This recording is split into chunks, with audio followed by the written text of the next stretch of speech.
On a summer night in 2013, newlyweds Olga and Joe Connell walked into their condominium in Wilmington, Delaware.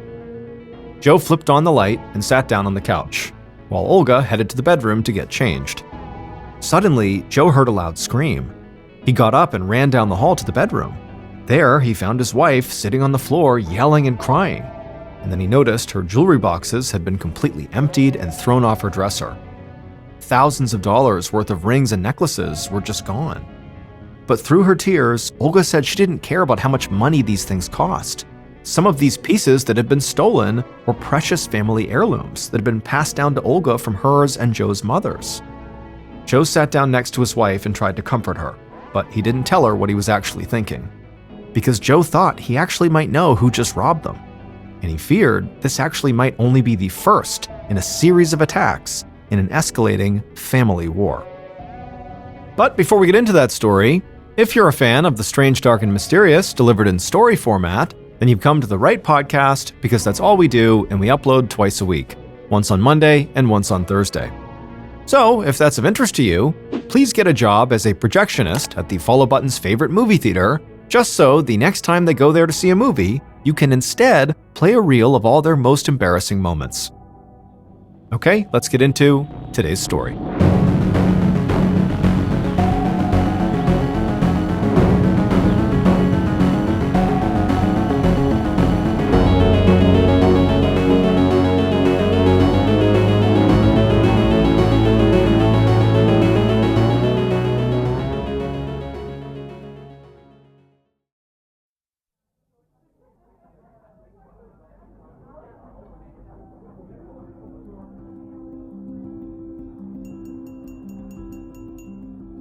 On the night of September 21st, 2013, 39-year-old Joe Connell clinked his fork against a champagne glass to get the attention of his friends and family, who were sitting together on a restaurant patio in Wilmington, Delaware. Everyone at the large table quieted down as Joe stood up and raised his glass. He looked over at his wife Olga sitting right by him, and he smiled at her. Then he cleared his throat and made a toast. He said that he still couldn't believe that he'd been lucky enough to meet and marry a beautiful, brilliant woman like Olga, and he was so excited to be there with the people they loved to wish her a happy 39th birthday. Everyone at the table shouted happy birthday, toasted Olga, and then drank their champagne. Olga blushed, and Joe laughed a bit. He knew how shy his wife could be when the attention was on her. But he sat down and put his arm around her and told her that she deserved all the attention. After all, this was her special day. A few minutes later, as the group was talking and eating, Joe felt his phone buzz in his pocket. He pulled it out and saw there was a text message.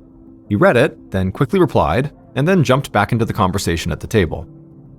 But pretty much right away, loud music began playing from inside the restaurant, and Olga immediately got excited. The music meant that the dance floor in this large restaurant and bar was now open, and the dance floor was one of the big reasons they'd chosen this place to celebrate here in the first place. Because as shy as Olga was in a lot of social situations, she actually loved to let loose and dance.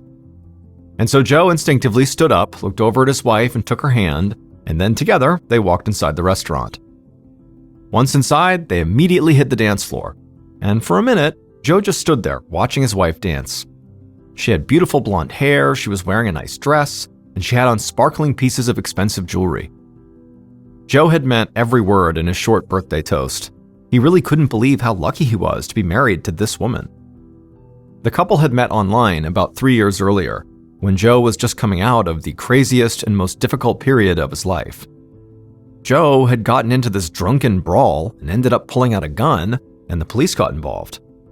Joe had said the gun was not loaded, but that event still had landed Joe in prison for almost 6 years. And when he'd gotten out, he'd vowed to clean up his life. And pretty quickly after getting out, 2 things made that possible. 1, he'd become co-owner of an auto repair shop with his best friend Chris, and 2, he'd met Olga. Joe and Olga had gotten along right away, and so they quickly set up a date. And as soon as they hung out in person, Joe thought Olga was the most beautiful woman he'd ever seen, and one of the smartest people he'd ever met. Olga had grown up in Russia, and while she was there, she'd received college degrees in physics and chemistry. Now, Joe never thought of himself as being a particularly smart guy. He thought he was just a really good car mechanic. But Olga, she fell for him the same way he fell for her. She thought he was funny and outgoing, and it didn't hurt that she thought he was handsome and in great shape. And so, not long after their initial meeting, they moved in together, and then eventually, in June of 2013, they got married, just a few months before Olga's 39th birthday. Back on the dance floor, Joe shouted over the loud music and told his wife how amazing she looked tonight. Olga wrapped her arms around his neck, and they started dancing together. And before they knew it, hours had flown by. The dance floor had all but cleared, and the restaurant staff was now starting to shut things down for the night. Joe and Olga said goodbye to the few friends who'd stayed to dance with them, and then they too left the restaurant.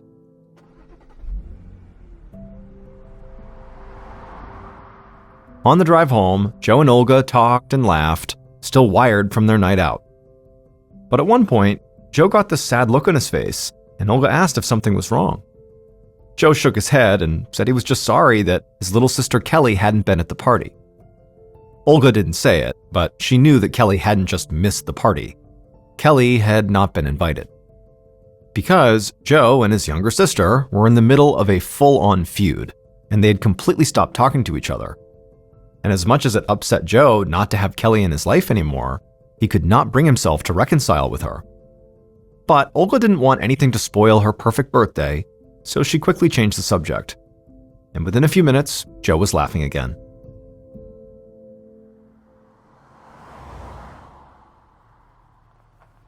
Around 1:30 a.m., Joe pulled his car into a parking spot in front of his and Olga's condo.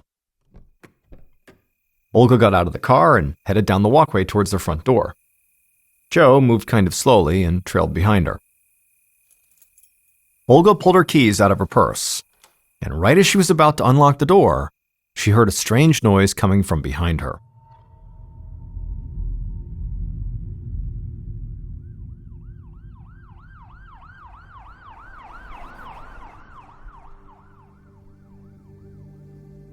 Not long after that, Officer Kelly Richards of the Newcastle County Police Department got out of her cruiser and headed up the walkway towards Joe and Olga's condo.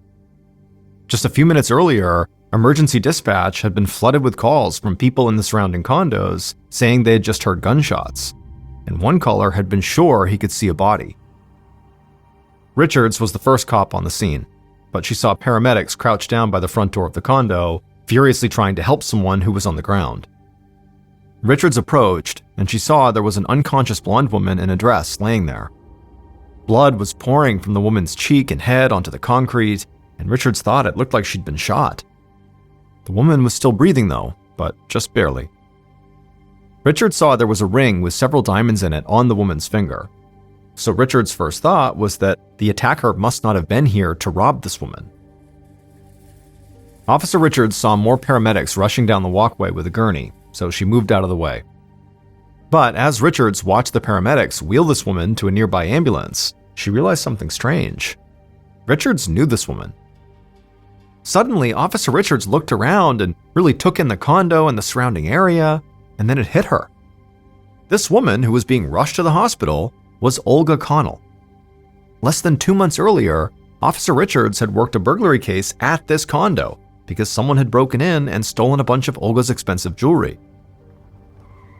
Just then, Richards heard cars screech to a stop in the parking lot, and it sort of snapped her out of her daze.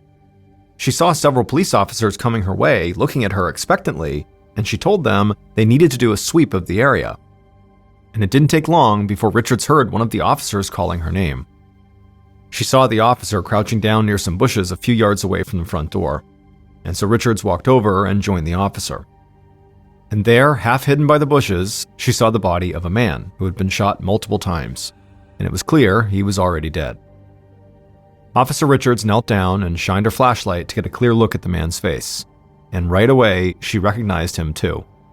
This was Olga's husband, Joe. Officer Richards had met with him several times during that burglary investigation. Around this time, Officer Richards looked over and saw the lead investigator, Detective Jamie Leonard, getting out of his car. Richards got up and walked over to him, but before she could say anything, Detective Leonard told her that he'd just gotten news that the woman who'd been found at the scene here had died on the way to the hospital. So they were now dealing with what looked like a double homicide. Officer Richards said she knew both victims. Their names were Olga and Joe Connell, and their condo had actually been robbed back in July. But Richards said that wasn't all.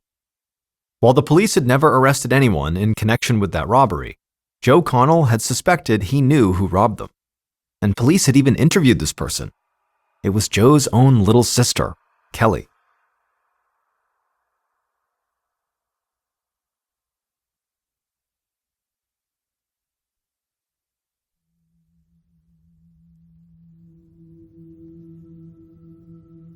That afternoon, Detective Leonard sat at his desk looking over crime scene photos, waiting for Joe's sister, Kelly, to get to the station.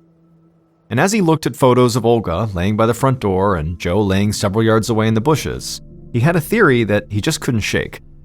Leonard had spent the entire morning with Officer Richards and a few others combing the area around the condo, and a couple of things had stood out to him. The first was that the bushes where Joe's body had been found were littered with 9mm bullet casings. However, they also found .22 caliber casings on site, and the report Leonard had received from the hospital where Olga had been taken stated that her bullet wounds had come from a .22. Now, Leonard knew it was possible that the killer could have just had two different guns on them. But based on how far apart the bodies had been found, he thought it was more likely that there had been two shooters at the scene, one to kill Olga and one to kill Joe. And if that was the case, Leonard thought there was a good chance that these murders had been planned, and that they were not the result of some kind of spur-of-the-moment argument or anything like that. Detective Leonard's door opened and an officer stepped inside. He told Leonard that Joe's sister Kelly had just arrived and was waiting in one of the interview rooms. Leonard put the crime scene photos back in a folder, put on his suit jacket, and then walked out of his office. Detective Leonard reached the interview room, went inside, and sat down at a table across from Kelly. And right away, his first impression was she looked like she hadn't slept all night. Joe and Olga's immediate families had all been informed about the murders, but since Olga's family was in Russia, Joe's parents and his two siblings were the ones dealing directly with the police. And Leonard knew that could take a toll on someone. So he started the interview with what he thought was a simple question. What was Kelly's relationship with her brother Joe like? But just hearing this question sent Kelly into a total breakdown. She began sobbing and she struggled to catch her breath. She said that she and Joe had actually been fighting and had stopped talking to each other. But now he was dead, and so she'd never get a chance to talk to him again. Detective Leonard just sat there quietly and let Kelly cry for a few minutes. As far as he could tell, Kelly was truly upset about the death of her brother. But Leonard also knew that didn't necessarily mean she was totally innocent. When Kelly finally composed herself and said she was okay to continue, Detective Leonard laid everything out. He told her he knew about the burglary at Joe and Olga's condo, and he knew she, Kelly, had been interviewed by police in connection to that crime. He also assumed that that's why she and her brother had stopped talking to each other. But Kelly said no, that her and Joe had actually started fighting before all that. And then Kelly leaned forward and began telling her story. And as she did, Detective Leonard just sat there thinking, this sounds totally insane. Kelly told the detective that years ago, her mother had given her the most beautiful ring with a bunch of diamonds in it. The ring was a family heirloom, and her mom had wanted to pass it on to her only daughter. Kelly had treasured this ring and dreamed of it being her engagement ring someday. Then, a few months ago, Kelly's mother had asked if she could borrow the ring so she could wear it on a trip she was taking. Kelly said of course. After all, it had been her mother's ring for a long time before Kelly got it. However, when her mom had returned the ring, Kelly knew right away that something was wrong. The ring looked different. So, on a hunch, Kelly had brought the ring to a jeweler, and the jeweler said there were no diamonds in this ring. There were only cubic zirconias. Cubic zirconias are cheaper stones that are often used to imitate diamonds. Kelly told Detective Leonard that she'd been really confused at first. But pretty soon, everything clicked when she heard that Joe had given Olga this beautiful engagement ring with several diamonds in it. And so Kelly got in touch with Olga, wanting to know if those diamonds had come from her family heirloom ring. Olga had said she had no idea what Kelly was talking about, but it hadn't taken long for Kelly to get her mom and Joe to admit what they had done. They had taken the diamonds out of Kelly's ring when she lent it to her mother, put those diamonds in a new ring for Olga, and put cubic zirconias in the original, gave it back to Kelly, and just hoped Kelly wouldn't notice. At this point, Kelly stopped talking. And at first, Detective Leonard really didn't know what to say. This was like the plot twist of a heist movie or something. But he quickly got back on track. He asked point blank if Kelly had broken into Joe and Olga's condo to try to steal the diamonds back, or to steal other jewelry to get back at Joe for what he'd done. At this point, Kelly broke down again. She said she had nothing to do with the burglary. And as angry as she was, Joe was still her brother, and she loved him. Leonard wrapped up the interview by asking Kelly where she had been when Joe and Olga had been killed. And Kelly said she'd been home alone. She knew that was not a great alibi, but it was the truth. After the interview ended, Leonard considered Kelly to be a major suspect. But he didn't have any concrete evidence to hold her, so he had to let her go. The detective had not slept in a while, but he had no intention of stopping anytime soon. And after Kelly's crazy story, he wanted to talk to someone outside of the family about Joe, someone who would not have been mixed up in the family feud and who hadn't swiped any diamonds. So Leonard headed across town to Joe's auto repair shop.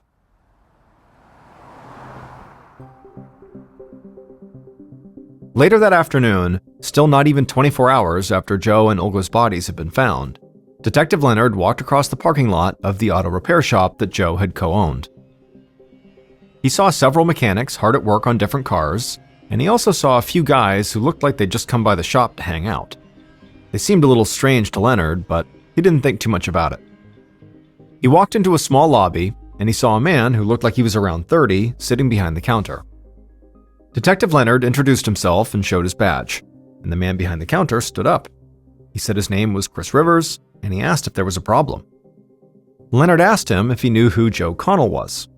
Immediately, Chris let out a big sigh, and a very annoyed look came across his face. He looked right at Leonard and said, "What did he do now?" This was not what the detective had expected. In fact, it really threw him off. Leonard had planned to come by the shop, learn a bit about Joe, and then leave. But now, he wondered if Chris might have information about something illegal Joe had been mixed up in. So, right there on the spot, Leonard changed his plan, and he asked Chris if he wouldn't mind coming to the station to answer some questions. The sun had begun to set by the time Detective Leonard and Chris sat down together inside of an interview room. Based on what Chris had said at the auto repair shop, it seemed like he had no idea Joe had been killed, and Leonard didn't tell him. Instead, the detective asked Chris what he did at the auto repair shop. Chris said he co-owned the place with Joe, but sometimes he felt like he was doing everything by himself. Leonard asked him to elaborate, and so Chris said, Joe seemed to like the idea of owning the business way more than actually running the business. Leonard smiled like he could relate, and he asked Chris if Joe's behavior upset him. Chris said of course it did. It was hard enough keeping the shop open, let alone profitable. But suddenly, Chris stopped talking and just stared at Detective Leonard. Chris realized he'd just started ranting and still had no idea why he was there. So he asked again, what had Joe done? At this point, Detective Leonard knew he had to tell Chris what was going on. So he said Joe hadn't done anything. Instead, someone had murdered Joe and his wife. Everything about Chris's demeanor immediately changed. His face went blank and he looked kind of pale. He started shaking his head. He said there was no way. Joe couldn't be gone. But Leonard said it was true. And right away, Chris got mad at himself. He couldn't believe he'd just trashed his best friend like that because of some stupid work stuff. Just like Leonard had done with Kelly, he let Chris sit there for a while and collect himself. Then, at some point, when there was a lull, the detective asked Chris when the last time he had seen Joe was. Chris said he had seen Joe the day before at work. But after he said that, Chris suddenly paused like something had just hit him. He told Leonard somewhat emotionally that he was actually supposed to go to Olga's birthday party the night before, and he had gone to the restaurant, but when he was outside, he realized he had left his wallet back at the shop. He was already feeling annoyed that he'd had to work late, so instead of going to the party and seeing his friends one last time, he had just bailed, gotten his wallet, and headed home. And now he felt really bad about it.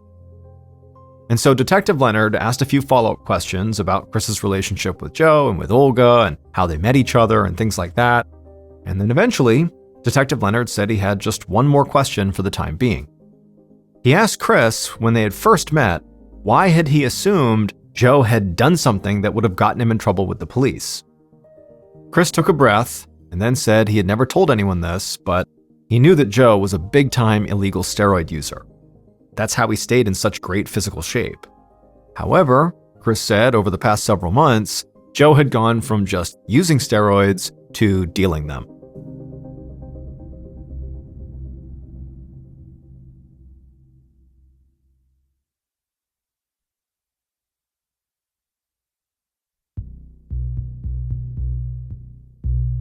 In the days following the interview with Chris, Detective Leonard really started to dig into Joe's past, particularly his time in prison.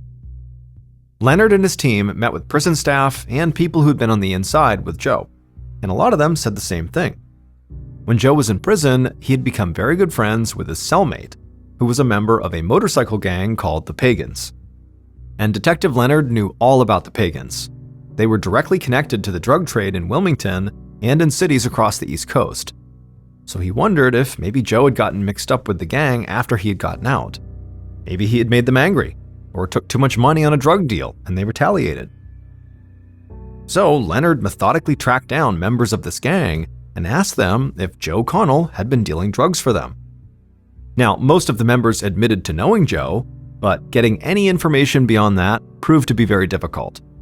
This didn't surprise Leonard because drug-dealing members of motorcycle gangs were not really known for talking to the police. But at the end of September, so about a week after the murders, Detective Leonard was sitting at his desk when an officer walked in with a strange look on his face. The door opened wider, and this huge, intimidating guy in a black leather jacket walked inside. And Detective Leonard couldn't believe it, because this man was one of the leaders of the Pagans. The leader sat down and told the detective that he was not there to try to protect himself or anybody in the biker gang. He was just there to set the record straight. He said that Joe had been a very good friend, and he was still shocked that somebody had killed him, but he told the detective that Joe had absolutely nothing to do with any drug deals the Pagans might be involved in. Joe was just a great mechanic who loved riding and working on motorcycles. Now, Detective Leonard knew how utterly bizarre it was that this man had 1, chosen to set foot in the police station, 2, actually speak to a detective, and 3, not even try to hide the fact that he had connections to the drug world. And so by the time this leader left, Leonard couldn't help but feeling like he must be telling the truth. Still though, the detective was not ready to just drop the drug lead altogether. Leonard did think Joe's sister Kelly was still a major suspect, but Olga had been wearing her diamond ring when she was found, so this being some kind of a drug-related hit, as opposed to a robbery attempt, made more sense to him. And soon, as his team kept looking into Joe's past, they found a new drug-related lead. That lead was a man named Josh Bay. Josh was a known drug dealer in town, and he had even worked as an FBI informant. But for Detective Leonard, the most important thing about Josh was that he seemed to spend a lot of his free time just sort of hanging out at Joe's auto repair shop. On October 4th, 2 weeks after the murders, Detective Leonard brought Josh Bay in for an interview. But it quickly became clear that this young man was not going to be all that helpful. In fact, Josh at first tried to play off that he didn't even know Joe or his business partner Chris. When Leonard pointed out that police had plenty of evidence that said he did know both men, Josh simply changed his story. He admitted he knew Joe and Chris, but only as the guys who worked on his car. Leonard pressed Josh, but it got him nowhere. Josh said he knew nothing about drug deals involving anyone at the auto shop, and he said he had no connection to Joe and Olga's murders. The detective didn't really believe anything Josh said, but he'd have to find proof that Josh was lying. So Leonard let him go, frustrated that he had good leads, but no clear evidence pointing to any of them.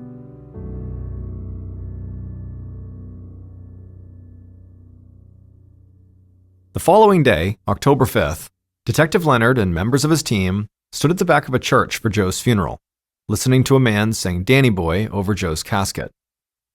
As Leonard listened to the song, he scanned the church pews, looking at everyone who had come.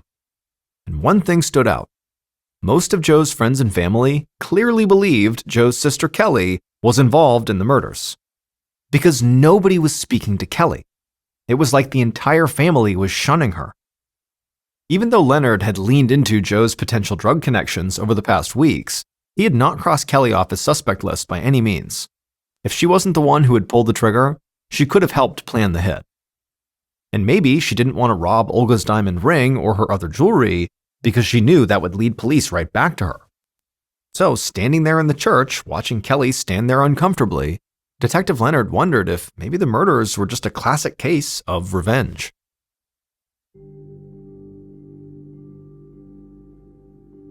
Four days later, on the evening of October 9th, Detective Leonard and his team gathered around a TV at the station to watch a local news show. This was not something they did often, but tonight, the news was running a story on Joe and Olga that would include interviews with people who had been close to the couple. Just like going to the funeral, Detective Leonard saw this as an opportunity to see if anyone would say or do something strange. The news show started, and at first it was pretty standard. A retrospective on Joe and Olga's lives and how much people love them. But during one interview segment, Leonard heard something that took him completely by surprise. He looked around at his team to make sure he hadn't misheard something, but they had all caught it too. And they knew it could be something huge. After the news show ended, Leonard didn't waste any time. He laid out a new strategy to pursue what he thought might be the most important lead they'd gotten since the night of the murders. Leonard's team worked tirelessly, but it would still take a lot longer than Leonard had hoped for them to secure enough concrete evidence to put together a case that would hold up in court. But in September of 2014, 1 year after the murders, police finally made an arrest. Now they had a clear picture of who killed Joe and Olga and how they pulled it off.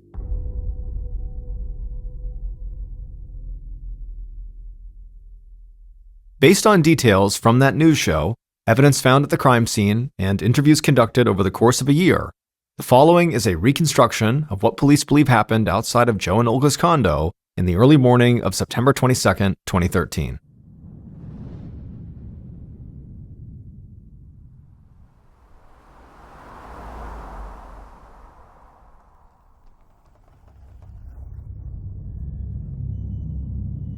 Around 1 a.m., the killers pulled their car into the condominium parking lot. They wore all black clothes and black gloves. The driver lifted their shirt, pulled a 9mm handgun from their waistband, and checked to make sure it was loaded. The passenger did the same with their .22. The killers scanned the parking lot and the surrounding area. It was well lit, but it was clear. Nobody was there. The driver nodded to the passenger, at which point the passenger stepped out of the car and quickly ran over to some bushes just a few yards away.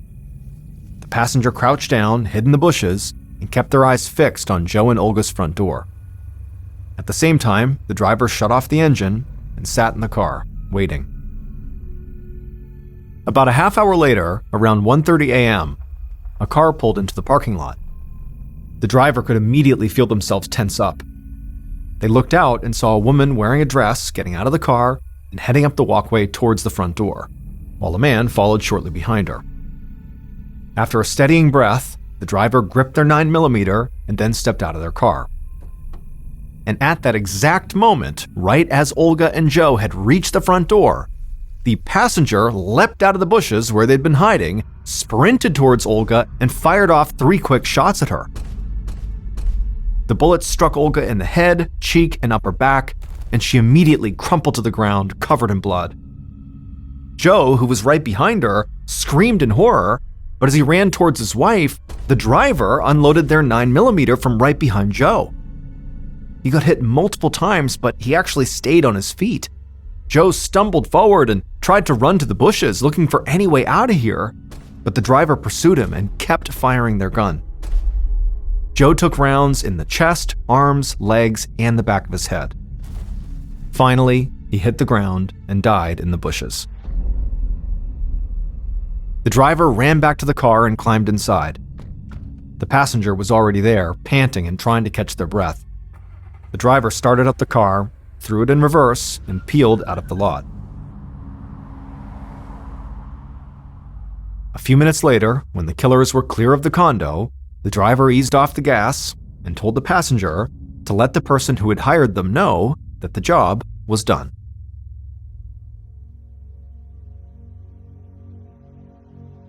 The two people who shot and killed Joe and Olga had no personal connection to them at all. They had simply been hired to do a job by Josh Bay, the drug dealer who had hung out at the auto repair shop. But Josh had also been hired by somebody else to carry out these murders. And the person who had hired Josh and who was behind setting all of this up was Joe's own best friend and business partner, Chris Rivers.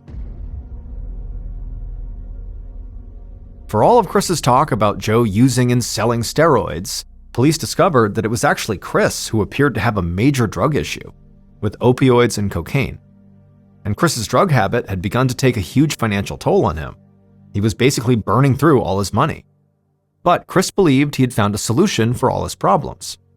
Chris and Joe had taken out a joint insurance policy for the auto repair business. Essentially, this policy would pay out a large lump sum to one owner and give that owner full control of the company if the other owner and any other beneficiaries died. This meant that to get the payout and to take sole control of the company, Chris would not only have to get rid of Joe, he would also have to get rid of Joe's possible beneficiary, Olga. So Chris reached out to his drug dealer, Josh Bay, for help. He offered Josh a cut of the insurance payout to murder Joe and Olga. But Josh had no intention of actually pulling the trigger himself, so he subcontracted the job out to two hired killers he knew from his work in the drug trade. On the night of Olga's birthday party, Chris texted Joe. He said he was finishing up something at work, but he wanted to know how late they'd be at the restaurant, because he still wanted to come to the party. Joe texted back that they would be there late, most likely until around closing time. Chris would pass that information on to Josh, and Josh would let the hired killers know so that they could be waiting at the condo when Joe and Olga got home. As Joe's business partner, Chris had been a suspect, but the bulk of the early investigation focused on Joe's sister Kelly and also on the possible drug angle with the Pagans motorcycle gang. But when Detective Leonard and his team watched the news show about Joe and Olga, they heard Chris say in an interview that on the night his two friends got killed, he had worked late and then gone straight home. This is not what Chris had originally told Detective Leonard.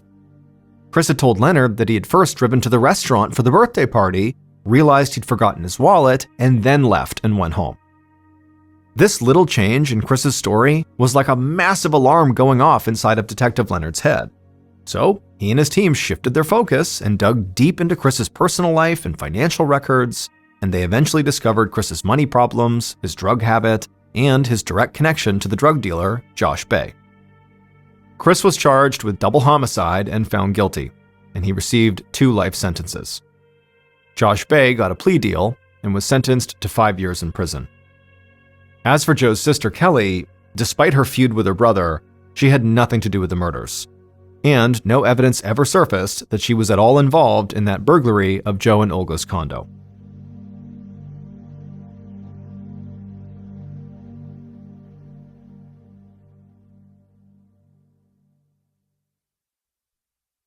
A quick note about our stories: they are all based on true events, but we sometimes use pseudonyms to protect the people involved, and some details are fictionalized for dramatic purposes.